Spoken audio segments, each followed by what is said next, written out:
A continuación, la señora vicepresidenta de la Comisión de Venecia, la doctora Herdis Kjærulf Thorgeirsdóttir, quien es abogada de la Universidad de Reykjavik, profesora de Derecho Constitucional y Derechos Humanos en la Facultad de Derecho de la Bifrost University, es máster en Ciencia Política por la Universidad de Islandia, máster en Derecho y Política Internacional por Fletcher School of Law of Tufts University y doctora en Derecho por la Lund University de Suecia.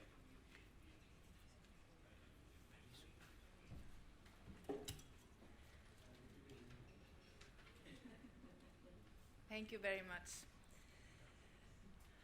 Honorable participants, ladies and gentlemen, we even have here the UN Special Rapporteur on the sale of children and sexual exploitation. It means a lot to be here, and it makes sense, it seems to me, to address the issue of the protection of vulnerable groups here in Santiago, Chile, only 5 kilometers away from Pablo Neruda's house, La Chascona, in the slopes of the San Cristobal Hill. The spirit of the great poet and Nobel laureate whose art was placed at the service of the struggle for justice, if I may, is also the spirit of the Council of Europe and the European Convention jurisprudence in cases regarding the most vulnerable of the vulnerable, innocent children who have been bereft of opportunities, of dreams, of hopes, even of their lives, especially in these times of economic crisis, growing inequality, and poverty, which is affecting a growing number of children all over the world, and the elderly as well. I would like to mention here that the Venice Commission adopted a study on the protection of children's rights in March 2014, and the starting point of this study was the UN Convention on the Rights of the Child, which signaled international recognition of children as legal rights holders in their own rights, and also the new threats to the well-being of children, which constituted the baseline of this study, that is the economic crisis. The study concludes that the provisions of the United Nations Convention on the Rights of the Child are not self-executing, and that the treaty can be seen weakened by the number of reservations. The Venice Commission recommended to member states that in devising and implementing legislation, policies and measures concerning children, the best interest of the child shall be a primary consideration in line with Article 3 of the United Nations Convention on the Rights of Children. And although there is no explicit provision in the European Convention on Human Rights protecting children's rights, as in the American Convention on Human Rights, the European Court of Human Rights has interpreted the Convention with regard to vulnerable children as placing positive obligations on states. Therefore, the Venice Commission also recalled in its study that positive obligations to ensure effective human rights protection consistent with the case law of the European Court of Human Rights are of particular importance for children. As I said earlier, one of the most threatening situations facing vulnerable children, children as well as the elderly today, is poverty. Famous Russian writer Leo Tolstoy said that in the beginning of Anna Karenina, all happy families are alike. Each unhappy family is unhappy in its own way. One can paraphrase this and say that all children in the 47 member states of the Council of Europe who are well off are alike, while each poor child is miserable and vulnerable in his or her own way, depending on whether this poor child is living in a Nordic welfare society or somewhere in the former Soviet bloc. Vulnerability and poverty go hand in hand. An Icelandic judge dissenting in a famous case in 1979, Eri versus Ireland, famously or infamously stated that the war on poverty cannot be won through broad interpretation of the European Convention for the Protection of Human Rights and Fundamental Freedoms. The majority of the court in this same case stressed, on the other hand, that there is no watertight division between separating economic and social rights from political and civil rights. The economic crisis has deeply affected children.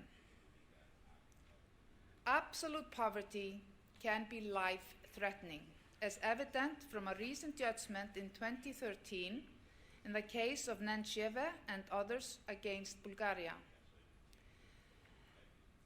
The European Court of Human Rights found Bulgaria responsible for the death of 15 disabled children at a state-run care home in the winter of 1998 because of lack of food, heating, and basic care during a time of serious economic crisis in Bulgaria. The manager of this home, a woman, had requested government officials for assistance.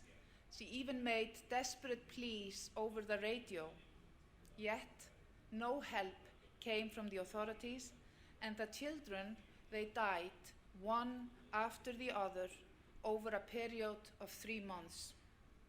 The youngest was 4.5 when he was placed in the institution in 1995.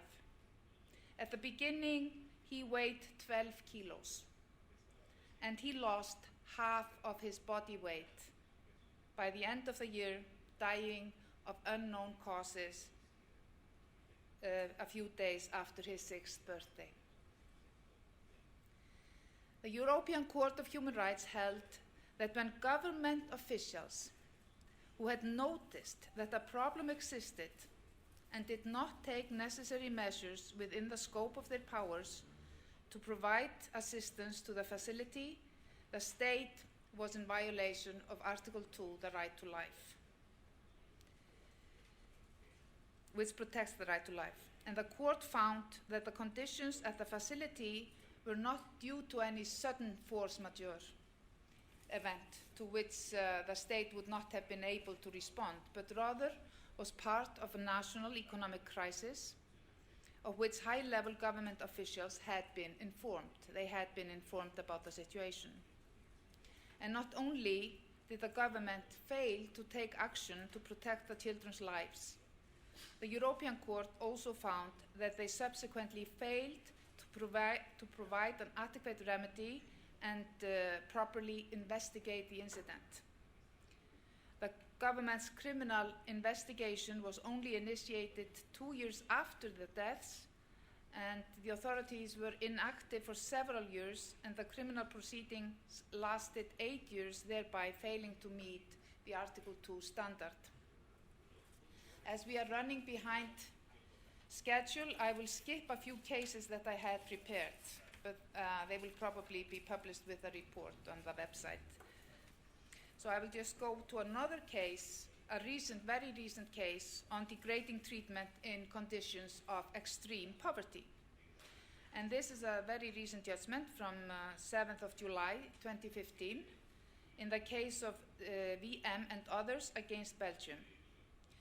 The European Court of Human Rights held that the conditions of extreme poverty faced by a family of Serbian nationals with 5 children that were asylum seekers following the eviction from an accommodation center constituted degrading treatment and hence a violation of Article 3 of the European Convention, prohibition of inhuman or degrading treatment.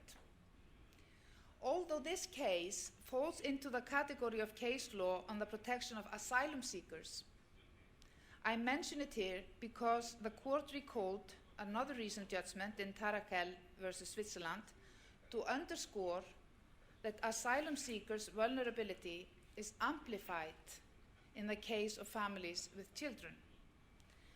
Thus, the requirement of special protection is even more important due to the presence of small children, including in the case at issue where a disabled child died, one of the children. The court found in particular that the Belgian authorities had not given a due consideration to the vulnerability of the applicants. They had remained for a month in conditions of extreme poverty. They were living on the street, they had no money, and they had no access to sanitary facilities and no means of meeting their basic needs. The court found that these living conditions, combined with a lack of any prospect of an improvement in the applicant's situation, had attained the level of severity required under Article 3 of the Convention. The applicants had therefore been subjected to degrading treatment in breach of that provision. On the other hand, the court did not find violation of Article 2 as the death of the seriously disabled child. The applicants could not adequately prove that this was the consequence of the living conditions in Belgium or Belgian authorities' failure to protect the life of their disabled child who died. I will now turn to one case regarding the elderly. As mentioned by Judge Alberto Perez Perez, there is no case law at the Inter-American Court concerning the right of elderly as such. Issues such as the pensioners' rights and protection of the right to property and access to justice have been tackled by the Inter-American Court, but not the protection of the elderly as a vulnerable group. Most of the case law of the European Court of Human Rights concerning the elderly as a vulnerable group is not, however, as progressive as in the case law concerning children, except maybe in terms of property and pensions. The European Court of Human Rights has had to face difficult cases and situations in which the protection of the elderly has been raised, and its case law has sometimes been the subject of strong criticism. The court has tried to find a balance based on the exceptional circumstances in times of economic crisis and limits in public resources. I would like to mention the recent case of Sen-Shishak versus Finland from 18th November 2014, which concerned the threatened removal from Finland of a 72-year-old Russian national. She used to live in Russia, where she had a husband, and he died in 2007. And she also had a daughter that went missing in 2003 and is probably dead. And in 2006, the applicant suffered a stroke, with the result that her right side got paralyzed. In 2008, she arrived in Finland with a 30-day tourist visa. 10 days after her arrival, she applied without success for a residence permit on the basis of family ties to her other daughter, who has resided in Finland permanently since 1988 and is a Finnish citizen. The woman complained that she risked being subjected to treatment contrary to Article 3 of the Convention if removed to Russia, and this was also a violation of her right to family life under Article 8 of the Convention. And this is the interesting part of this judgment, that is, the court's approach to family life. because the court held unanimously that there would be no Article 3 violation if the applicant were expelled to Russia. The court held that the applicant's need for health care did not show substantial grounds to believe that she would be exposed to real risk of treatment contrary to Article 3. The court also declared Article 8, the right to family life, inadmissible in this case. The majority reasoned that the family life between the applicant and her adult daughter had been interrupted for at least 20 years. Moreover, it noted that the 5 years that they had lived together in Finland could not amount to family life, given the applicant's unlawful residence and awareness of her insecure situation.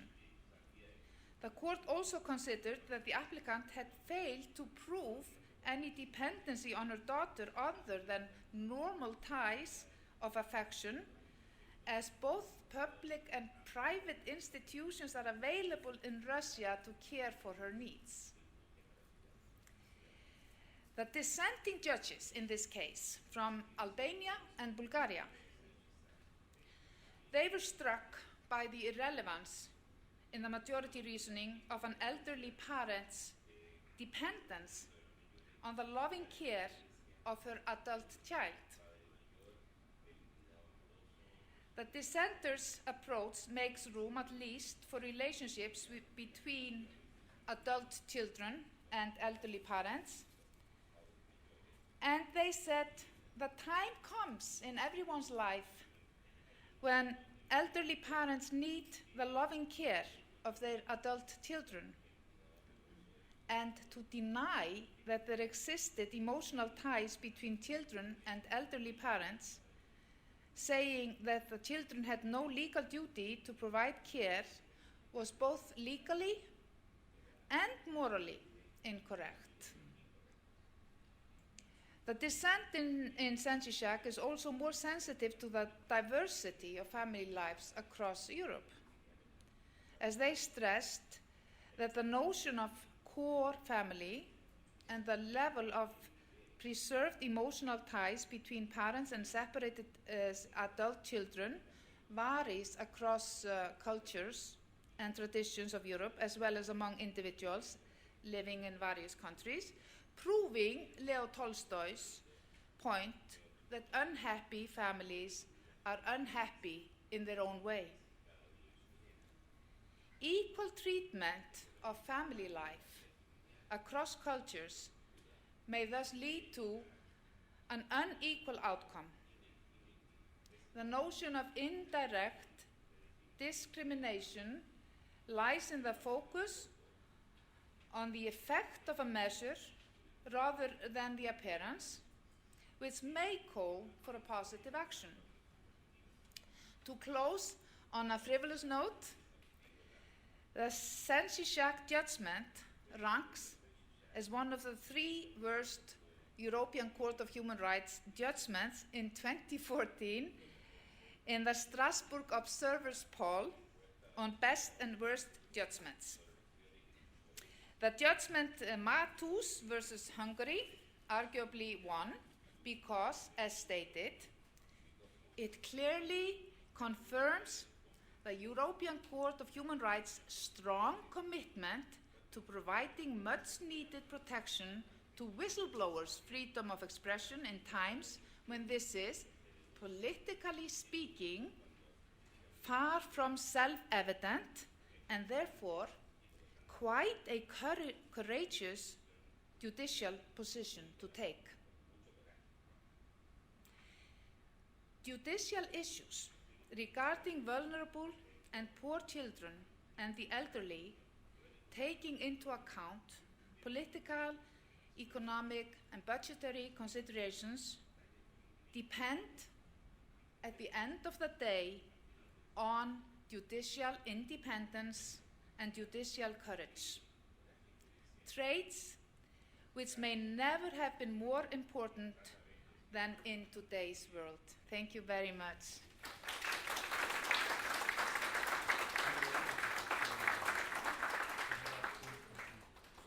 Muchas gracias, señora vicepresidenta.